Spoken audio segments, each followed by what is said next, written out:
Welcome to Ithaca, upstate New York. 5 miles northeast of New York City, it is the venue for the epic No Fracking event, which intends to be the largest event of its kind in history. It is a time for empowerment and networking, as well as protest against fracking here in the United States of America. Dougie and Lukie Strydom are looking for answers. They are engaging legislators, farmers, and even the companies behind fracking here in the United States. And in doing so, they are representing the interests of hundreds, if not thousands, of farmers back in South Africa. Dougie and Lukie, thank you very much for joining us on 50/50. What do you intend achieving through this fact-finding mission here in the United States? We're here to find out the facts about fracking so that we can somehow play a role as rural folk to influence that decision and to make sure that we get the right decision if the decision is made to frack or not to frack. Because we were under the impression that particularly shale company were keeping facts away from us, telling us half-truths, not revealing the true facts. And for that reason, BKB decided to sponsor us over here to find out what exactly is happening in terms of chemical use. We've been reading lots of reports from Western United States on surface ozone levels being really high from areas with hydrofracking because of emissions of volatile organic compounds and nitrogen oxides from both evaporation from the wells and from all the diesel that goes on. And she told me that I'd been poisoned. It was gas. She didn't know if it was airborne or liquid. But I'd been poisoned by gas and suggested I get a tox test done. What specifically do you think we can learn from the mistakes America has made? I think the lessons that we must take from here is that we cannot take the accountability for this process away from the oil and gas companies. I think what's busy happening in South Africa, the oil and gas companies are misleading the public. They are saying that it's a safe process. It is anything but safe. And we will be revealing these facts when we get home as to the extent of danger that the American people are being subjected to. The heavy metals are a given. Arsenic, mercury, strychnine, they're all in there. That goat's eating it every day, breathing it every day, drinking the water every day. And realize they do have contaminated water. And so why is our state representatives, our senator, and our governor saying there's nothing wrong up here? Not everything that people endure is known because of this agreement. And that just makes you think, why? Why are oil and gas companies reverting to this kind of action instead of being honest and open about the process? Going back to the corruption in politics, money talks. And they very carefully have, over the years, orchestrated an environment where they have a great deal of power over the people and freedom to frack with impunity. They can't stop them. A lot of times we'll say you can. There are things that you can do that will make a difference, but they believe that because of the power and the money that's behind the gas industry that they have no say in anything.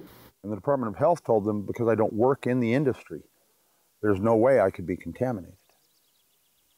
And I tried to explain to them that the industry is on a location for their hourly shift.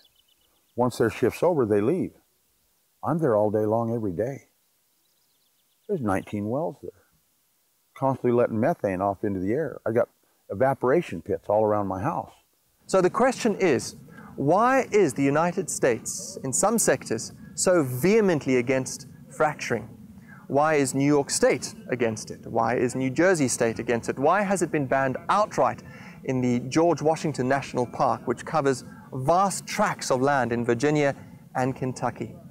I think another point that we're picking up that's very important, and that is people that have been in the industry for years. They're coming forward and they're talking to us, oil and gas executives, like ExxonMobil. We spoke to their vice president, Lou, and they are concerned about the way that the speed in which this whole gas exploration is taking place. Not enough caution's being taken. and rules and things that were part of the industry in the past has been ignored. And they are, people that's been in the industry, they are as concerned as we are about where the industry is going. What we're doing now, as emotional as it might be, listening to some of these people that's been affected, listening to all the facts, listening to the medical side of it, the chemical side of it, that's most probably going to be the easiest part. I think the difficult part for Dougie and I is to put this into a box, into a strategy, as to, because we really want to influence people that's going to make the decision, and we're hoping that we'll be given that opportunity. An occasion where they would like to take that opportunity is at the Shale Gas Conference taking place from the 18th to the 21st of July in Johannesburg.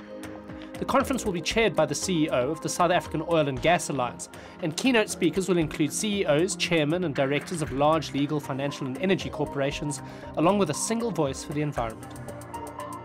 That conference Lukie is referring to, the cost involved is something like 10,000 Rand per member.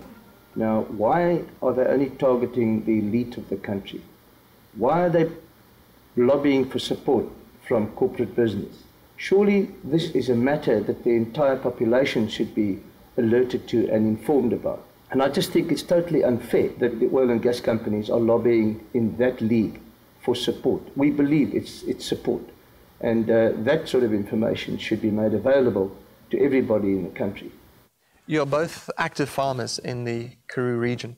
What do you personally stand to lose if fracking goes wrong in your area? It's a very direct question, and it's a very direct answer I will give you. We stand to lose everything. Because how can our animals, how can we as people live without water? How can our animals live without water? You know, I spoke with Rick Rolls. He's a farmer from Colorado. He just cannot farm his farm anymore. He was in tears. He's waiting for his animals to die. That's all he can do. They don't reproduce. They breathe the air, drink the water, and eat the grass. They're dying from various kinds of cancer. They have big blue spots on their liver when you open them up. There are so many things that one must take into account. We can only imagine. The Americans have already experienced it, and that's what we're learning here. I can tell people what's going to happen, because I've seen it firsthand. I've been living with it for 16 years. People have learned from mistakes in America, in this country, and they admit it. They know that mistakes happened here, for whatever political reasons, etc. But we can learn from them, and we mustn't let that opportunity go forward.